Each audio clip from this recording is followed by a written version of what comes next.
জুলাইয়ের রক্তাক্ত ইতিহাস, যখন গুলি চলেছিল ছাত্র জনতার বুকে। জুলাই বাংলাদেশের ইতিহাসে এই মাস শুধুই বর্ষার নয়, এই মাসে নেমেছিল রক্তের ধারা। ছাত্র জনতা যখন ঘুম ভাঙিয়ে রাজপথে নেমেছিল, তাদের কণ্ঠরোধে চলছিল গুলি, টিয়ারশেল এবং নিঃশব্দ গ্রেপ্তার। 2024 সালের জুলাই মাস, কোটা সংস্কার আন্দোলনকে ঘিরে উত্তাল হয়ে ওঠে সারা দেশ। বিশ্ববিদ্যালয় থেকে কলেজ, শহর থেকে গ্রাম, ছাত্ররা চেয়েছিল ন্যায্যতা, সমতা, বিচার।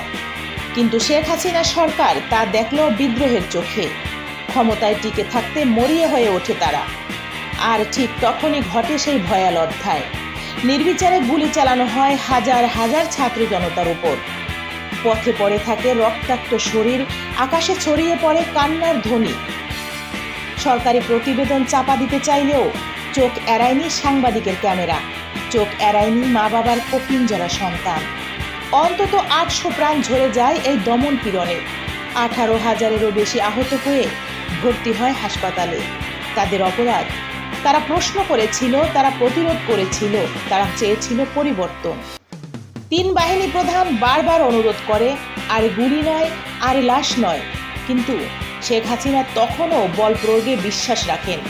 ক্ষমতার নেশায় প্রতিরোধকে দমন করতে গিয়ে তিনি হারান দেশের শেষ বিশ্বাসটুকু। অবশেষে ভয় আর বিক্ষোভের দোলাচলে 5 আগস্ট তিনি দেশত্যাগে বাধ্য হন। গণ আন্দোলনের কাছে হার মানে স্বৈরতন্ত্র। জুলাই ছিল না শুধু একটি মাস, এটা ছিল জেগে ওঠার সময়, স্বপ্ন দেখে নেওয়ার সাহস। শেখ হাসিনার হাজারো গুলির মুখেও ছাত্র জনতা মাথা নত করেনি। তারা রক্ত দিয়েছিল, কিন্তু ন্যায় বিচারের দাবি ছাড়েনি।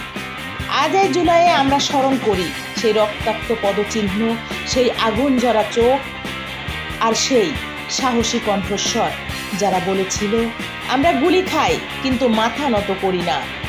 জুলাই শুধু ইতিহাস নয়, জুলাই হলো প্রত্যয়ের শপথ। এই শপথে লেখা থাকবে, স্বৈরতন্ত্র কাঁদে, গণতন্ত্র জিতে যায়। এই ছিল সেই গল্প, জুলাইয়ের রক্তাক্ত সাহসের, ছাত্র জনতার অগ্নিমূর্তি, আর এক স্বৈর শাসকের পতনের। এটা শুধু ইতিহাসের একটি তারিখ নয়, এটা এক জাতির প্রতিবাদের গর্ব, যা প্রমাণ করে গণতন্ত্রকে কখনো গুলি দিয়ে থামানো যায় না। শহীদদের স্মরণে আমরা মাথা নিচু করি, তাদের স্বপ্নকে বাঁচিয়ে রাখতে আমরা কণ্ঠ তুলে ধরি। আসুন ভুলে না যাই, রক্তে লেখা ইতিহাস মুছে ফেলা যায় না, সত্য একদিন আলো হয়ে ফিরে আসে।